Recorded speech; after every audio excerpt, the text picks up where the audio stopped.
Gotcha. That's one for the trolls. Yo te lo regalo. Llévatelo lejos. Él es mala suerte. Y yo no lo quiero. Mi mayor venganza será que te quedes con él. Shout out to La India, dog. Soph brought that song in, and she's had it stuck in her head, and now it's stuck in mine. Well, typically, honestly, you're welcome. Yeah, sure. I thought we were going to label these. We did. Right there. You are blue. I am green. No, stupid. I'm talking about the actual sounds. No, I know them. Do you? Yeah, this one's laughing. This one is our intro. This one is clapping. And then this one is booing. What was the other one? Oh, what a joke. Psych! I want you to stop touching the pillow.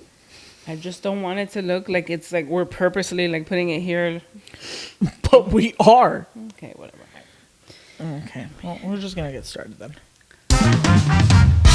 Welcome back to the We Should Know This podcast. I'm your host, Soph. And I'm your other host, Anna. Should we do it? We should do an episode in ASMR voices. Oh my god, everybody. I don't have any else, so.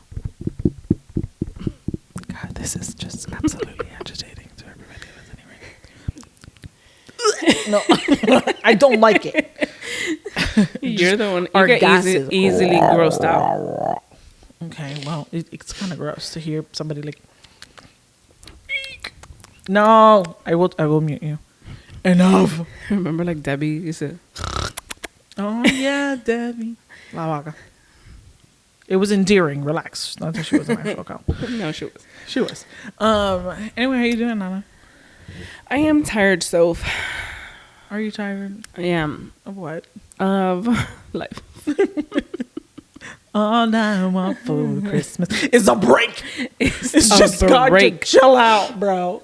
Jesus to come. Well, remember I told you that fall season for me was going to be just as hectic as the summer was. That's true. So it has been. You did say that. For my real ding, ding, ding. job that I unfortunately have to go to because, you know, we live in America and I can't afford to not. This is America.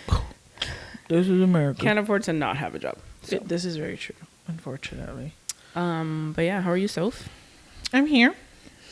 In La Luch. In La Luch. In La Luch. But in the Luch. Getting ready for these horrific holidays. I'm not a big fan. I really am not. I'm not a fan of Christmas. Let's just put this out there. I'm not a fan of Christmas. If you're someone who prays, pray for Soph. I'm not a real Grinch because he gets over it at the end. I'm not over it. And I will not be over it. I don't care for Christmas. I don't care for the holidays. You do care a little bit. No, I don't. A little bit, not necessarily for the holiday itself, but like what we do in the holidays. No, I care for my friends and family. That's where I was getting at, was that you care about what we do around the holidays. Like you like spending time with your friends or family or giving gifts or receiving gifts. And that's about it. Yeah. But we could do that any day of the year. It doesn't need to be during Christmas time because that's fake.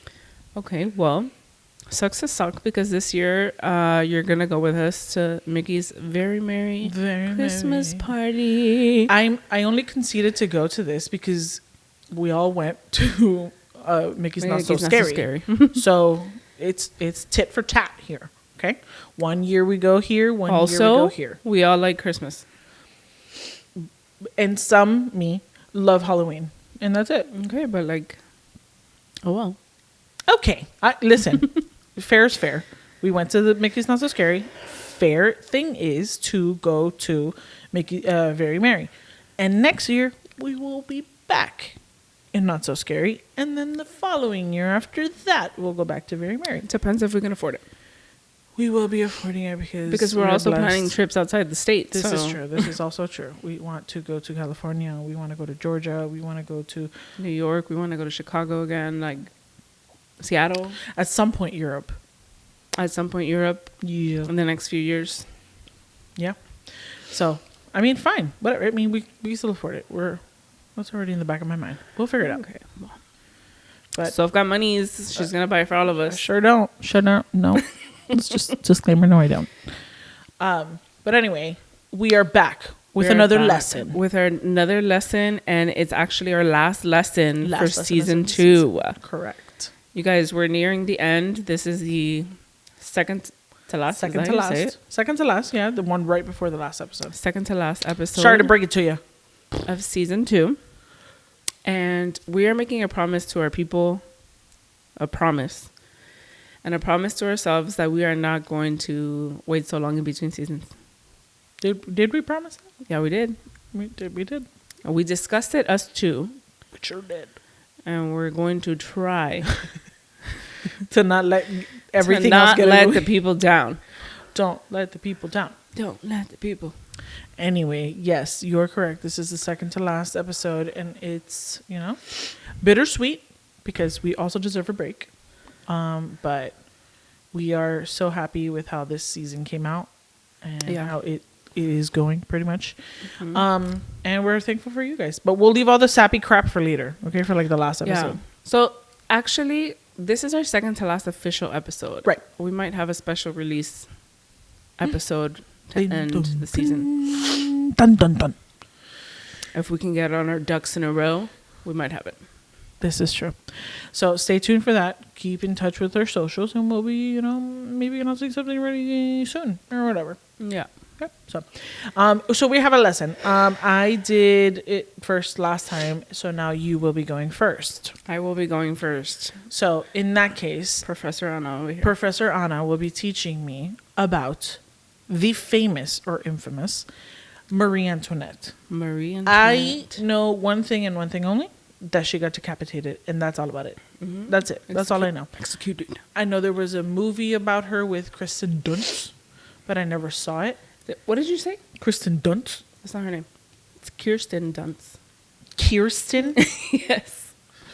For someone who watches, Spider-Man or whatever, you should know that. Okay.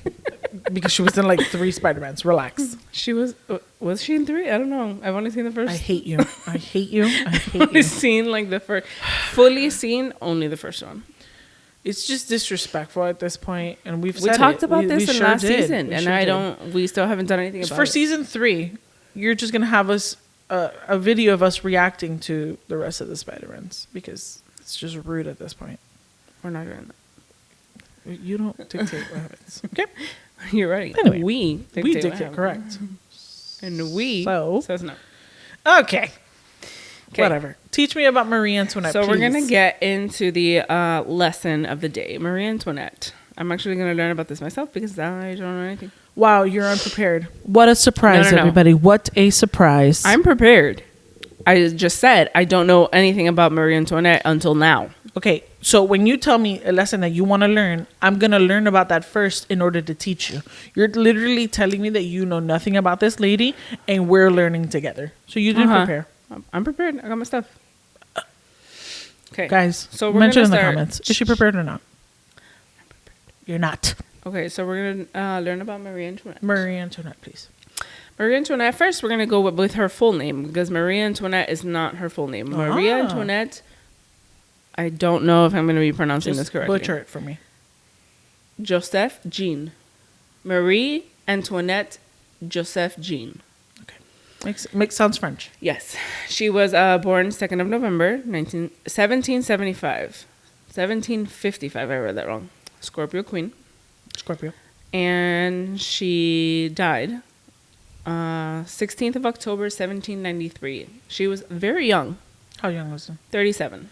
Like, I'm almost there. That's pretty young. Let's see. Well, find out, Anna. Mess around and find out, huh? Play stupid games, win stupid prizes. Exactly. It's a competition. Okay. So Marie Antoinette was the last queen of France before the French Revolution. She was born an Archduchess of Austria and was the penultimate. I thought that word was just something that they said in Spanish, like, like Penúltimo. Yeah, I don't know why I didn't think that it was an actual word. Okay, Anna, when words are created, unless it's irregardless, that was literally made up and then inducted into the Are you for Oxford real? Dictionary. Absolutely, it's in the dictionary. Irregardless is part of the dictionary? Nice. So nobody can tell me it's not a word every time I say it. Okay. Continue. All right. So she was the penultimate child and youngest daughter of Empress Maria Theresa and Emperor Francis I. She became Dauphine of, I don't know, Dauphine is, like what, she's like an heir. Okay. But they have like names for like specific positions. Is that how Prince, you princess, pronounce it? That's how I think it is pronounced. Tossier to tell you. Yeah, Dauphine. Okay. I've never heard that word in my life. Dauphine. But like a dolphin? No. Yeah. Leave it alone, Tiff. She became Dauphine of France in May 1770 at the ripe age of 14. Upon her marriage, oh my gosh, she got married at 14. Allah. To I want to say it's Louis or Louis. Louis. Louis? I think so. If it's French, it's Louis. Yeah, Louis. Louis Auguste, who's the heir apparent to the French throne. Okay. On May 10th, 1774, her husband ascended to the throne as Louis the 16th. It's Right, Roman numerals. Yeah. Shout out Giogi. And she became queen. Again, she was born an Archduchess of Maria Antonia of Austria. Okay. She died in 16. It's the day after my anniversary. The cause of death is execution. Perfect. We're gonna find out about that soon. Sounds gory. Love it. Now, Marie Antoinette's position at court improved when after 8 years of marriage, she started having children. She became increasingly unpopular among the people. However, with French libelles, that's right? Libelles? Sounds like it. Accusing of being profligate, promiscuous, allegedly having illegitimate children, and harboring sympathies of France's perceived enemies, particularly her native Austria. The false accusations of the affair of the diamond necklace. You've heard of that? No. I know nothing about this woman. Excuse me. The affair of the diamond necklace? Yeah, I don't know what that is. She had an affair. The diamond necklace was commissioned by Louis of France for his mistress, Madame du Barry. At the death of the king, the necklace was unpaid for, which almost bankrupted the jewelers and then led to various unsuccessful schemes to secure a sale to Queen Marie Antoinette. Oh, snap. So, the false accusations of the affair of the diamond necklace damaged her reputation further. During the revolution, she became known as Madame Deficit because the country's financial crisis was blamed on her lavish spending and her opposition to the social and financial reforms of Turgot and Necker. Turgot. I want you to be very clear on the microphone right now. Say that very clear, friend. I don't know what I'm saying. It's spelled Turgot. Turgot. Okay. No, I'm pretty sure it's Turgot. Or Turgot. Turgot, maybe. I think it's Turgot. Okay. And Necker. That last one, what? Necker. Necker. Okay. Like neck, E-R, Necker. Necker. Okay. All right, that makes sense. Okay. Several events were linked to Marie Antoinette during the revolution after the government had placed the royal family under house arrest. And the I don't know how to pronounce all these words. It's French.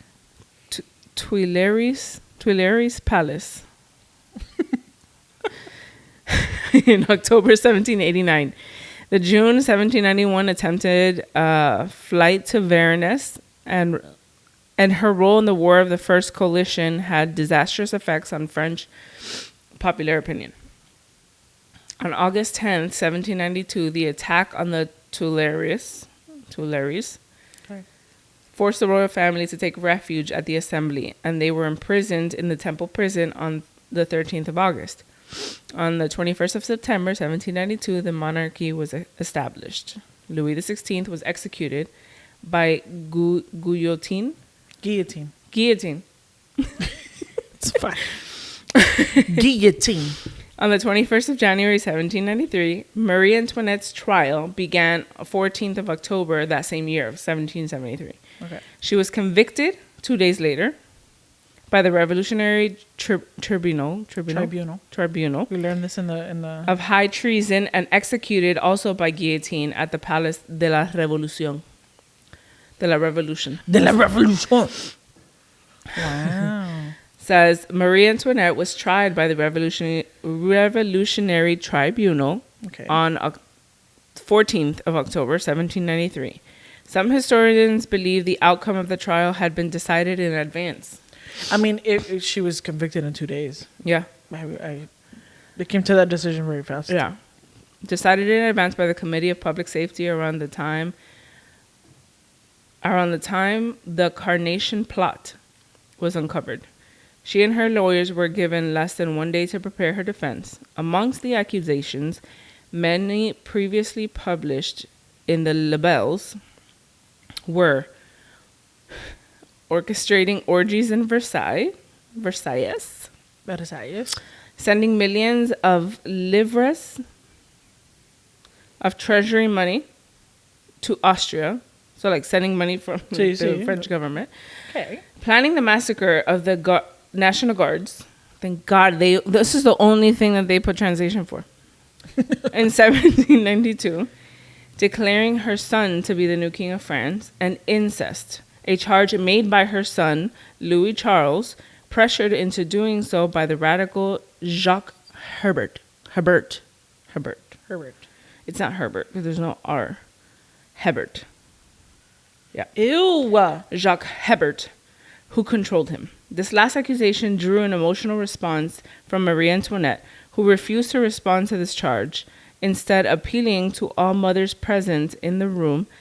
Their reaction comforted her, since these women were not otherwise sympathetic to her.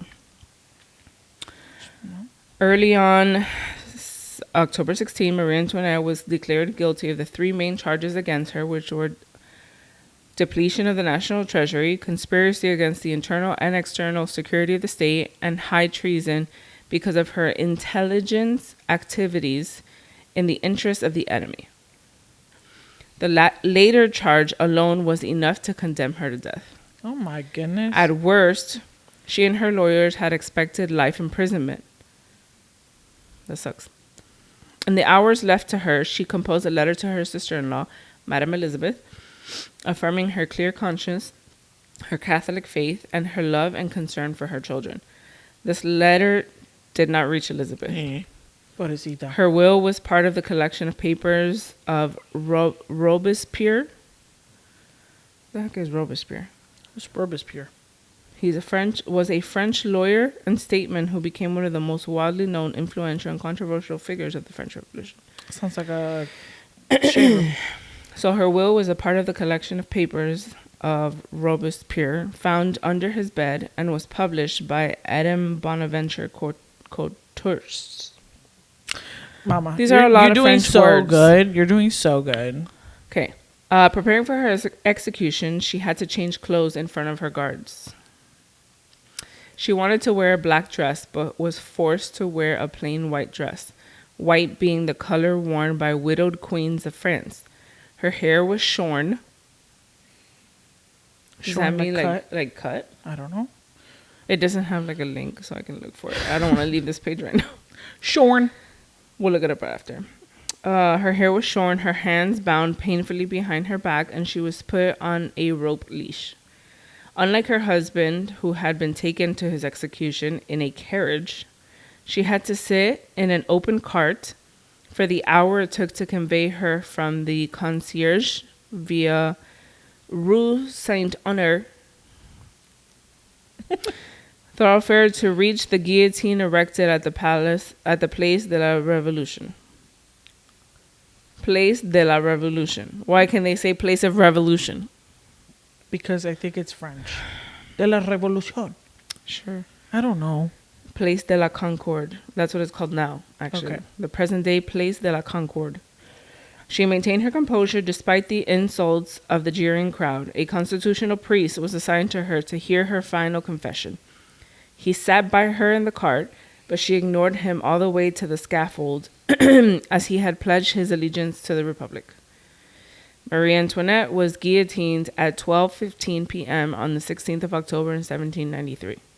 Her last words are recorded as French. And then translation. Pardon me, sir. I did not do it on purpose. After accidentally stepping on her executor's shoe. Oh. Oh, no. Marie Tussaud was employed to make a death mask of her head. Her body was thrown into an unmarked grave in the Madeleine Cemetery, located close by Rue d'Anjou. I feel like I said that right, but I don't. It sounded fancy as hell. That's what it was. Because its capacity was exhausted, the cemetery was closed the following year. Jeez. It means there was that many people there. After her execution, Marie Antoinette became a symbol abroad, a controversial figure of the French Revolution. Some used her as a scapegoat to blame for the events of the revolution.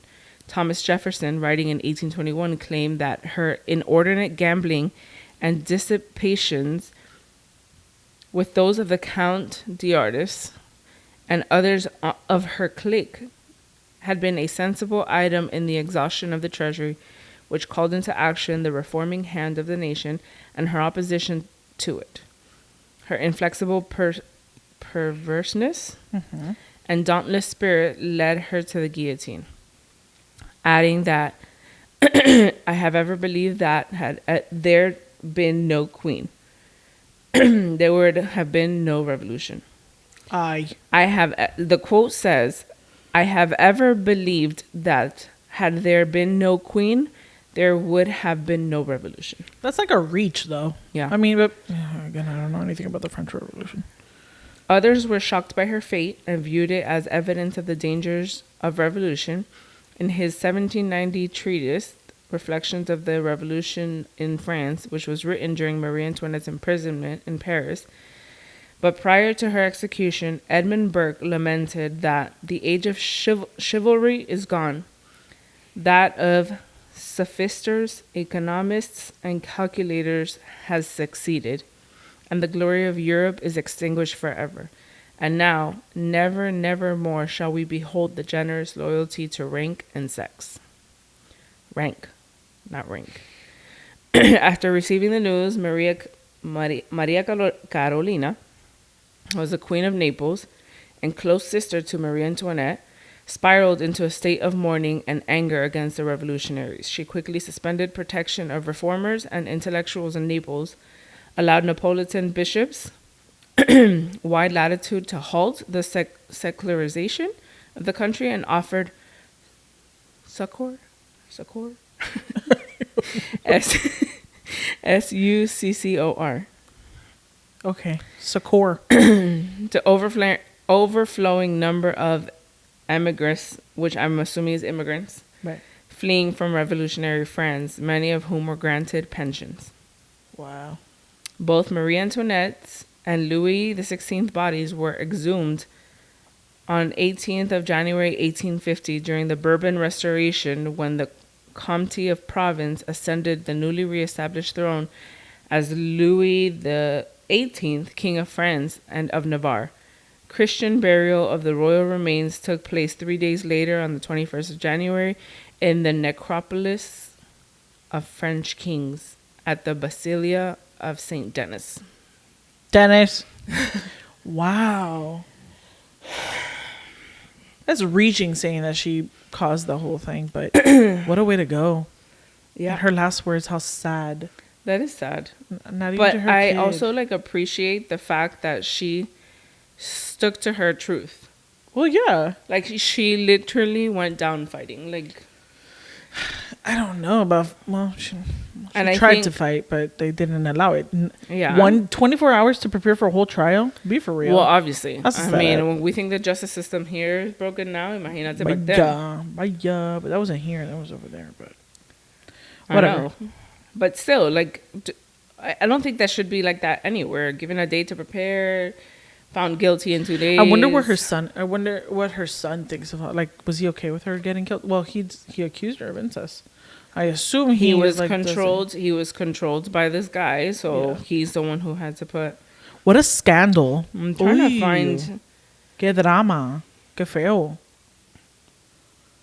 Qué feo eso. The thing is that Well, she died at 37, you said. there's like a thing here that talks about her children. She had 4 children. Okay. And this is weird. So, like, the first one is Marie Therese Charlotte, Madame Royale. She was born December 19th. She married her cousin, Louis Antoine, Duke of Angoulême, and he's the eldest son of the future Charles X of France. That's weird. Don't marry your cousins. Then Louis Joseph Xavier Francois died in childhood on the very day the Estates General convened. Then there's Louis the 17th of France, Which would be her nominally King of France and Navarre. But he died in childhood, no issue. He was never officially king, nor did he rule.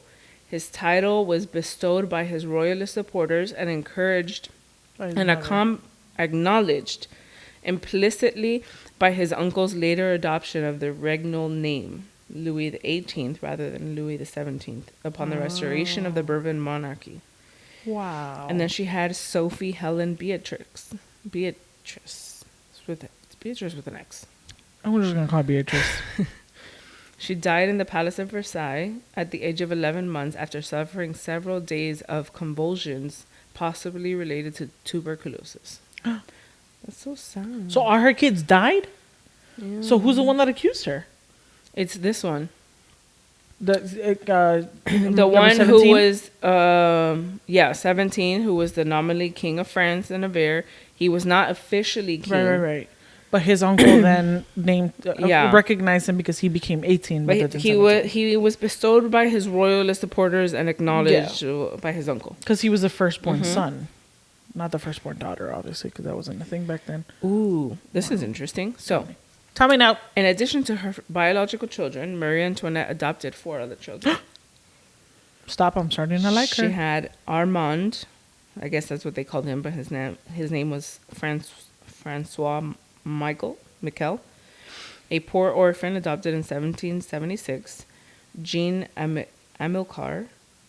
Jean. A Senegalese slave boy given to the queen as a present, but whom she instead freed, baptized, adopted, and placed in a pension.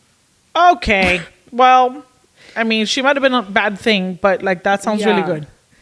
Ernestine Lambriquet, daughter of 2 servants at the palace, who was raised as a playmate of her daughter Marie Therese, and whom she adopted after the death of her mother in 1778. Shut up. And finally, Zoe, Jean Louis Victorie.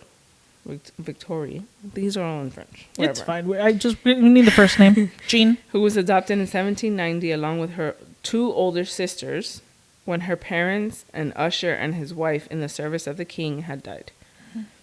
Of these, only Armand, Ernestine, and Zoe actually lived with the royal family. Jean Amilcar, with the elder siblings of Joey and Armand, who were also formerly foster children of the royal couple, simply lived at the queen's expense until her imprisonment. Oh, man. Which proved fatal for at least Amilcar, as he was evicted from the boarding school when the fee was no longer paid. Oh, no. And reportedly starved to death on the street. This is sad. This is very sad. I did not expect You wanted to learn about this? I mean, yeah, I did. Armand and Zoe had a position which was more similar to that of Ernestine. Armand lived at the court with the king and queen until he left them at the outbreak of the revolution because of his Republican sympathies. Oh, no. And Zoe was chosen to be the playmate of the Dauphin, just as Ernestine had once been selected as a playmate of Marie Therese, and later sent away to her sisters in a convent boarding school before the flight of Varennes. Oh, my gosh. How sad. Hi. I kind of like her. Sorry if that's controversial, but like she sounds like a good person. And like she made mistakes. I mean, she liked sex, guys. Like some people do that. Some people have a thing that they like to do. Yeah. And she depleted the funds, but that's like not for a She good had cause, a shopping but problem. She had a shopping problem. No, but she also sent money to Austria. Yeah. Which is Was her home- against the... It was against it, but French at the same Revolution. time, it was her people. She was born in Austria. I kind of stan. I don't know. But yeah, I think I do. I think I stan her. I would have to read about the French Revolution and see what happened there. But and was it really her fault? But so far, as of right now, I stan. Yeah. Marie Antoinette shirts. Just kidding. I'm not going to go that far. But Long after her death, Marie Antoinette remained a major historical figure linked with conservation.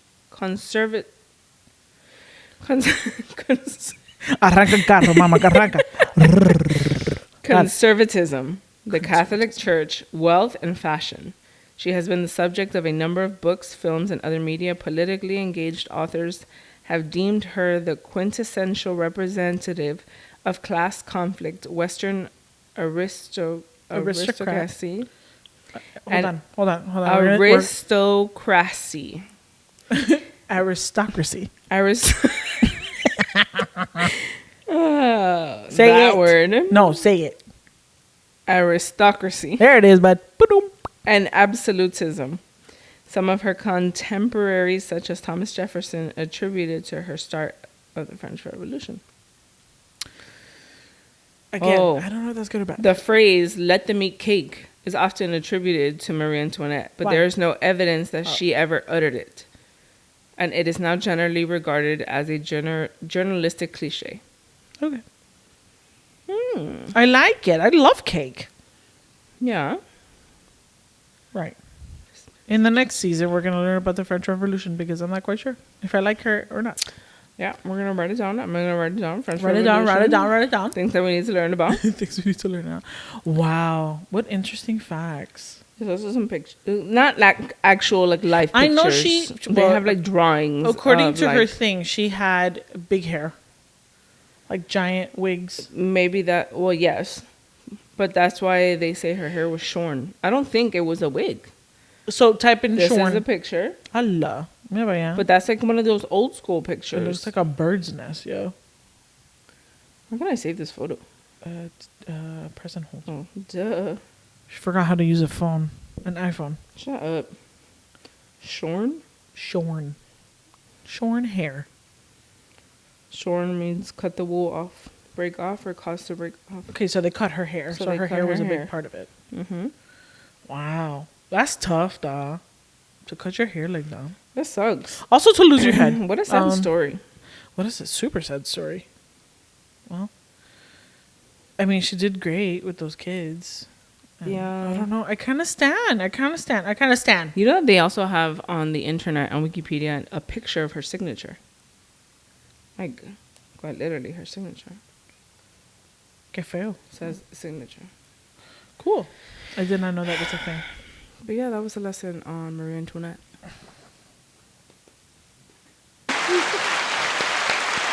Thank you, Professor Anna. That was absolutely incredible. I so had much. no idea all the fun facts of Marie Antoinette.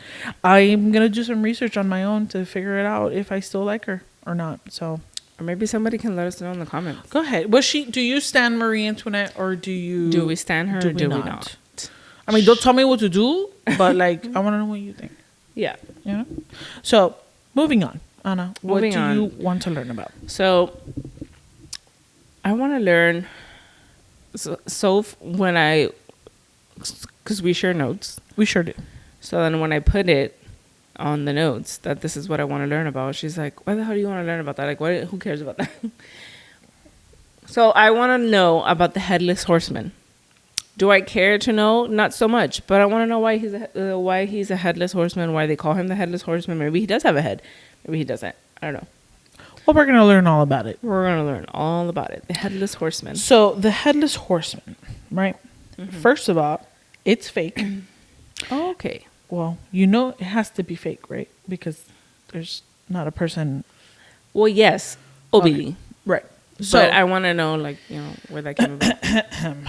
So, the Headless Horseman, famously described as the haunting antagonist in authors and author Washington Irving's Legend of Sleepy Hollow, the Headless Horseman, has captured imaginations for generations. So he is a character in an essay by Washington Irving. So he's fake, but he looks pretty real and Mickey's not so scary. Right. But it's fake. So the story goes, or the essay goes, the Legend of Sleepy Hollow embarks on a tale of Ichabod Crane. He is a skittish school teacher who tries to woo a wealthy landowner's daughter called Katrina Van Tassel. Right? Crane's plans are spoiled by a brawny Brom Bones. It's the bully, Brom Bones. And in the story, the Bones poses as the Headless Horseman in a devious plot to scare away Ichabod Crane. Right? So the Headless Horseman sometimes goes galloping, or sometimes is known as the Galloping Hessian. So it's not Haitian, it's Hessian. Hessian. Hessian. Hessian. And his head is often portrayed by a pumpkin, or often a jack-o'-lantern, while riding a black horse. The story goes that the Headless Horseman is the ghost of the Hessian soldier who was decapitated by a cannon fire during the Revolutionary War. Oh, so that's supposed Revolutionary War, both lessons. Wow. So we definitely need to learn about. It makes sense. You remember that? It makes sense. What are you talking about, Leslie? Whatever. So while this frightening figure continues to live on the pages of the Legend of Sleepy Hollow, local lores claim that the Headless Horseman is buried in Sleepy Hollow Cemetery in Sleepy Hollow, New York. Oh, it's a place. It's a real place. I don't know that. The legend says that the ghost tethers his horse to the graves at the churchyard, only to set out at night and search for his missing head. Okay. Irving published The Legend of Sleepy Hollow between 1819 and 1820 in his collection of essays, The Sketchbook of Godfrey Crayon Gent. Set in Dutch country of the Hudson Valley, this iconic 19th century story has been told and retold countless times for generations in books, songs, movies, and on stage. A number of landmarks described in Irving's stories are visible in the community of Sleepy Hollow. Mm-hmm. So things that are said in the story, you can see them in the actual place in Sleepy Hollow, New York. The story's influence prompted the village of North Tarrytown to officially change its name to Sleepy Hollow in 1996. While myths of the Headless Horseman can be traced to the Middle Ages, the infamous Headless Horseman from the Legend of Sleepy Hollow has become a fixture in American folklore. Taylor Swift. Okay. Wow. So you can you can basically trace the tales of the Headless Horseman back to the Middle Ages. There's a historian, Elizabeth Bradley, a historian in the historic Hudson Valley, says that the likely source of Irving's Horseman can be found in Sir Walter Scott's 1796 The Chase, which its translation of this German poem, The Wild Huntsman, is likely based on Norse mythology. She says that he had met this guy named Scott, which is the one who wrote The Chase or whatever, in 1817, and then he released Legend of Sleepy Hollow, or the book of essays, in 1819. So he could have been influenced by this guy, but then he could have been influenced by the German Haitian. Hessian. Right. They say that he could have also been influenced when he may have drawn inspiration for his story while a teenager in the Tarrytown region. He moved to this area in 1798 to flee the yellow fever outbreak in New York City. He would have been introduced to locals' ghost stories and lores at that impressionable age, because he was young. Yeah. He cleverly weaves together locations like the old Dutch church and the churchyard. The churchyard, Major Andre's tree, some actual family names, including the Van Tassel and Ichabod Crane, a little bit of the Revolutionary War history, with a pure imagination and fantasy. So, it's a melting pot of story and totally American. So, it could have been any of those influences. So, what is the meaning of this whole Headless Horseman? There's a professor at National University who specializes in Gothic studies. He says that the Headless Horseman is a supernatural entity, represents the past that never dies and but always haunts the living. He says the Headless Horseman supposedly seeks revenge and a head, which he thinks was unfairly taken from him. Potter, which is the person's name, says this unjust demand that he continually searches for a substitute. The horseman is like the past. He still seeks answers, he still seeks retribution, and he cannot rest. We are haunted by the past, which stalks us so that we never forget. So, did you know that there is a Disney movie based on the Headless Horseman? This is why you see him in Mickey's Not So Scary. Isn't there a movie? Well, I don't know that. No, never mind. I'm pretty sure it has nothing to do with that. What? There's a movie called Sleepy Hollow. Does it have? Correct. Is that the Disney one? Yes. So the movie is called The Headless Horseman, right? It is Isn't there a it's movie called The Legend of called Sleepy Hollow. Sleepy Hollow? The Legend of Sleepy Hollow. The Legend of Sleepy Hollow. Correct. And it's so he is the antagonist, the main antagonist of The Legend of Sleepy Hollow, which is the second half of Disney's 1949 animated feature, The Adventures of Ichabod and Mr. Todd. So, basically the movie is Brom Bones tells Ichabod Crane the story of the Headless Horseman, who is the worst ghost of all of Sleepy Hollow. Every Halloween night, he rides across the countryside looking for his head, and if he can't find it, he'll take other people's heads to replace it. This is the bully telling Ichabod. Okay.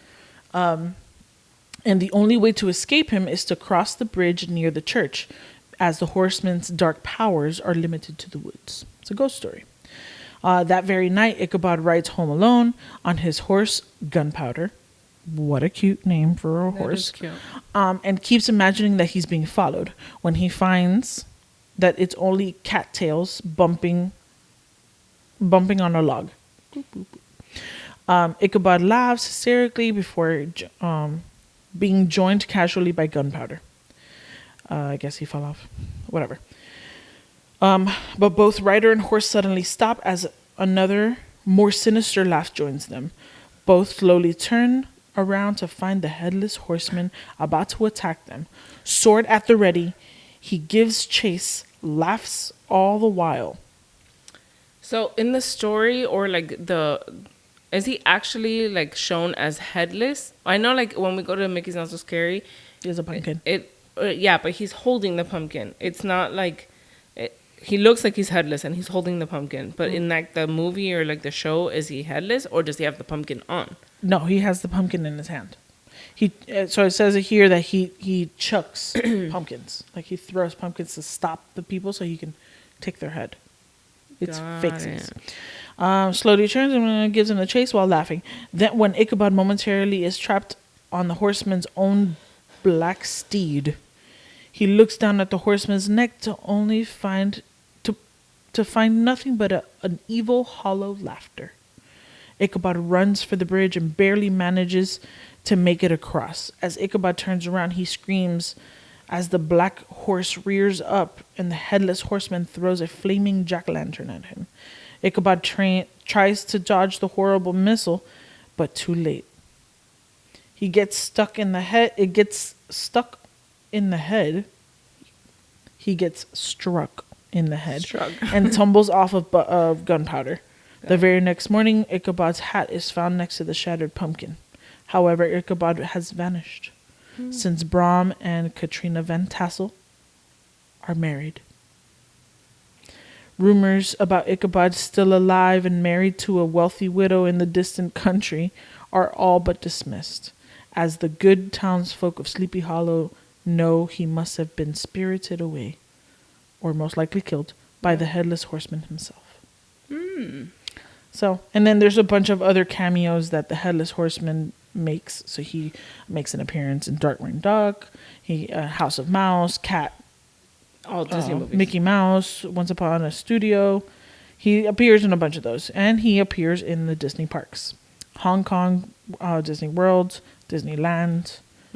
So he makes appearances in different places. Fun. So that is your legend of the Headless Horseman.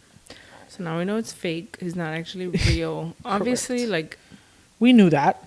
we knew that because you can't be alive Right. and not have a head. So, like I said, some of the influences were either... I just assumed that maybe he covered his real head with a pumpkin. No. And so you can have... a pumpkin as a head is not a real thing. So. Right. No, so they're saying... So the reason why the pumpkin is because obviously it's a story.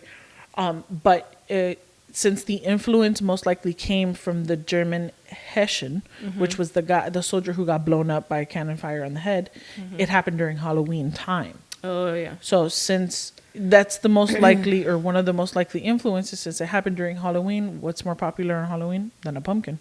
So if you're trying to make a scary story, like a ghost story, like the Legends of Sleepy Hollow, you're going to think, let's just use what I have around me. It can eat pumpkins. Yeah. So that's just a scary tactic. Interesting. A scare tactic.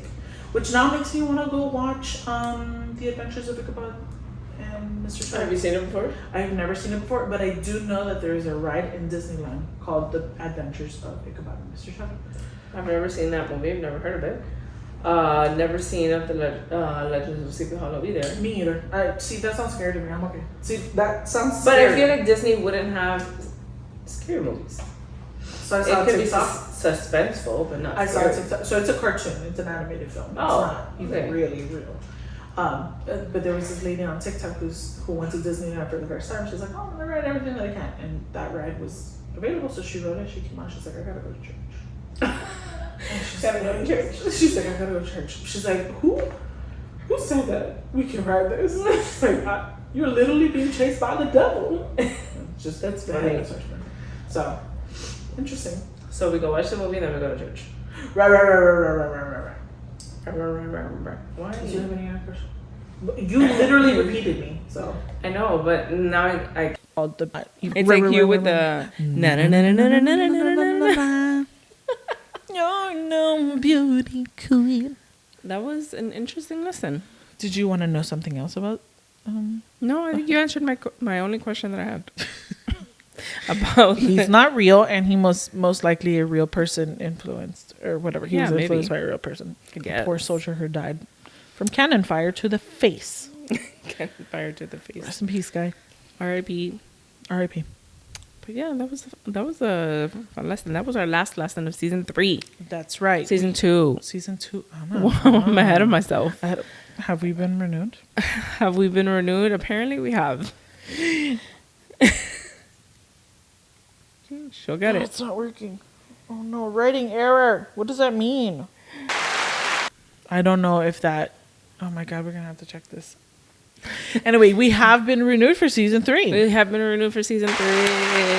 What a blessing. Three, You're welcome, everybody. 3. But yes, so prepare for the end. This is the end.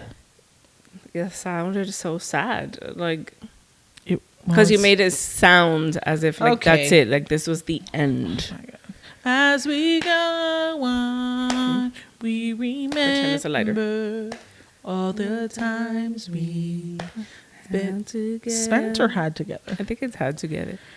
Or maybe it's As our lives, it doesn't matter. As our lives change, From whatever- come whatever. Come Okay, whatever. we cannot. I think we're done today. we're done today. It was a short, sweet, to the point episode. Yes. Let us know if you're if you learned anything. Yeah. Do we stan Marie Antoinette? Because I think I stan her. I think so too. But like when you learn about it, let me know. No, you're gonna learn about it on your own, and I'm gonna learn about it on my own, and then we're gonna stand or not. leave us a comment. Let us know. Stop doing that. Enough. I think we're done. Anyway, we have our last guest of season 2 joining us next week. That's right. So make sure that you guys tune in. You're not gonna want to miss it. You're not gonna want to miss it. We hope that you guys enjoy it. It's another one of our friends. Professional friends, relax. Professional friends. All of our friends are professional, okay? That's why we asked them on here, because we know nothing of what they do. Yeah, we don't. But yes, so be sure to like, subscribe, turn on the little bell notification, share it with your friends. Rate us. Rate 5 us stars only. 5 stars only. Anything less will be deleted or debated. Yeah. And comment your suggestions on things that you guys want to hear, things that you guys want to see on our YouTube channel. What should we learn about next season? Yeah. Because I'm really excited. What should we learn about? Yeah, there's a lot of things that we still don't know. And Yeah. I think as the seasons go by, we're just going to change the dynamic. We can change the setup if we want That's to right. again, make it all different. Right. I don't know how else are we going to just function your house? I don't know.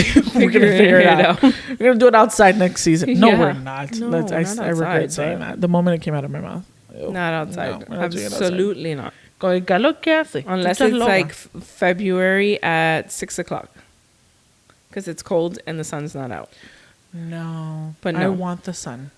Sorry. This time change me tiene so upset. I miss the sun. I mean, like, it's fine. Okay. So Ana Luz clearly doesn't care about the sun. I'm at the office, like, You don't have windows at the office? I do. I get enough sun. I'm literally, the sun is Qué standing right bendición. behind me all day. Good. Qué bendición. You're welcome. Is your have office window? cold? No, I get hot. Oh, no. Well, with the sun on top of that, well, that sucks. Yeah, Okay, get yourself a fan. I do. I have one. A little desk Wow, fan. really? Yeah, I do. It's kind of cute. It's my Alright. savior. Okay. Jesus is your savior. Okay, well, my little fan is next. Anyway, have a wonderful holiday season. We love you guys. Thank Love you so ya. much for watching. Thank you so much for tuning in. And happy Thanksgiving. Happy Thanksgiving. Bye. Bye.